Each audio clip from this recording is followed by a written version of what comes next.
Good afternoon, everybody. Once Upon a Time in Hollywood, the latest blockbuster from Quentin Tarantino.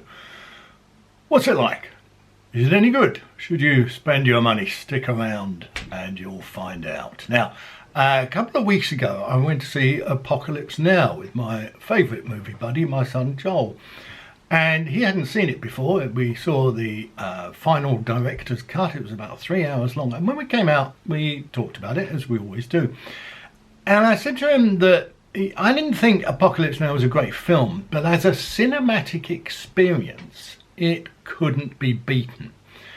Tarantino makes cinematic experiences. And when we came out of this film, we were talking about it in the car, as we always do, and I was reminded of a scene in a film called The Last Tycoon, starring Robert De Niro, and a film directed by Elia Kazan from a screenplay by Harold Pinter based on Scott Fitzgerald's final unfinished novella of the same name, The Last Tycoon.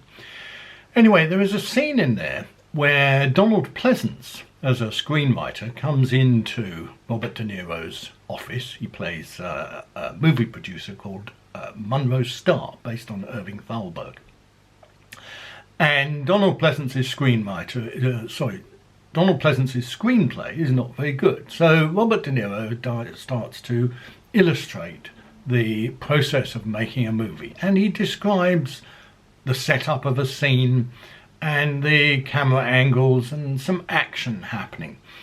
And it ends with an unexplained moment. And Donald Pleasence says, well, what happens next? And Robert De Niro says, I don't know. I'm just making pictures.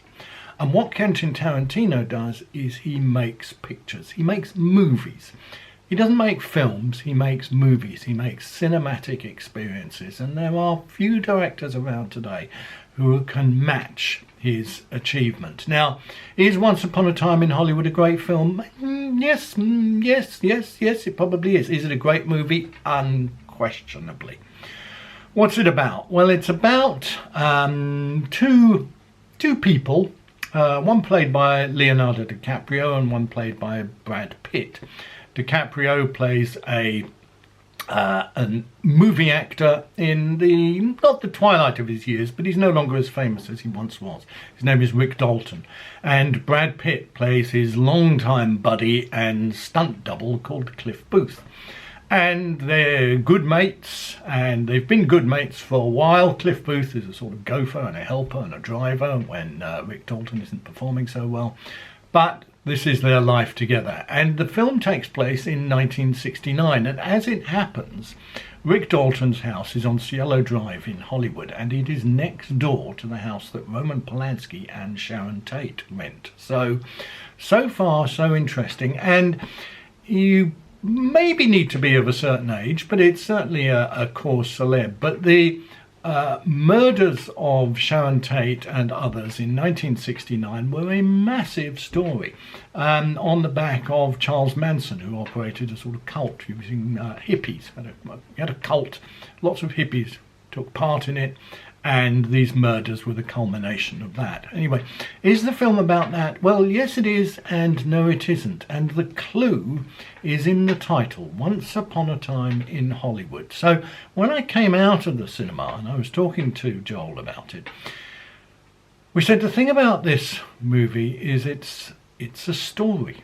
It doesn't necessarily have any great message. The movie doesn't have to have a great message.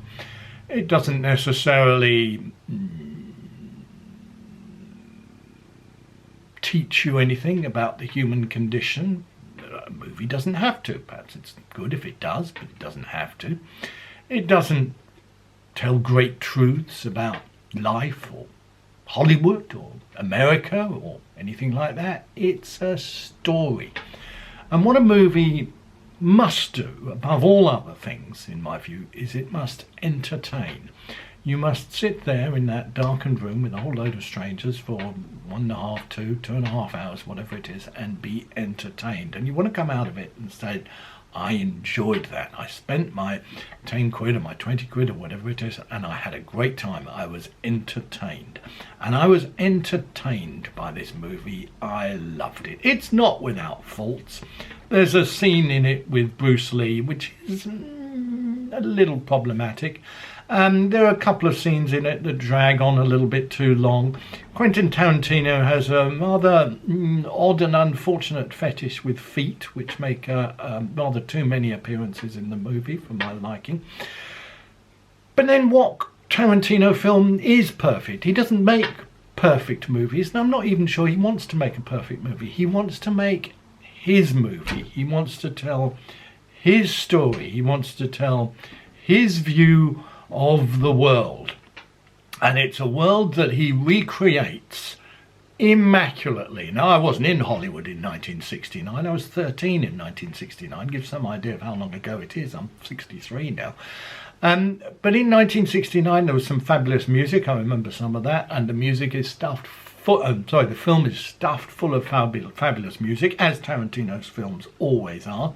The script is great. There are some occasional flat bits, as I've said, but who cares? The recreation of an era, the cars, the restaurants, the clothes, the whole look of the place. You imagine you're there in Hollywood in 1969, and it looked like a fabulous place to be, unless you were Sharon Tate, but that's another story. Is it the story of this film? Well, you're going to have to see it. I don't want to spoil the ending. The ending was surprising to me. If you've read stuff about the film, you'll probably know what the ending is. I hadn't read stuff. It was unexpected. I'm not going to spoil it. All I'm going to say is the clue is in the title. Once Upon a Time in Hollywood is a fabulous movie. Now, I do remember Once Upon a Time in the West, which was a Sergio Leone spaghetti western, which I don't remember too much about. And I remember Once Upon a Time in America, one of my all-time favourite films, starring Robert De Niro and James Wood, and directed by Sergio Leone. A bit too long, but if you get hold of it, watch it. It is wonderful. So, is this Tarantino's best film? No, probably not. I think Pulp Fiction is probably a greater movie, and I think Jackie Brown is a great film.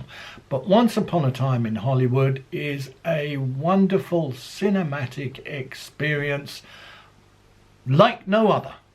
DiCaprio is great, Brad Pitt is great, Margot Robbie, who plays Sharon Tate, doesn't have a great deal to do, but she does it quite well. The other actors are decent enough. I can't remember most of them. Al Pacino makes a rather odd appearance, I thought. And Bruce Dern, remember him? Makes a small appearance as well. So, should you go and see it? Yes, unquestionably. Is it worth your money? Yes, unquestionably. Is it the best film of the year? Probably not, but it's probably the best movie. Now, if you like these videos, you can press the subscribe button down below. If you want to comment or argue with anything that I say, please do so. You can make those comments down there. And if you want to watch any of my other movies, click around you. Thanks for watching. See you next time.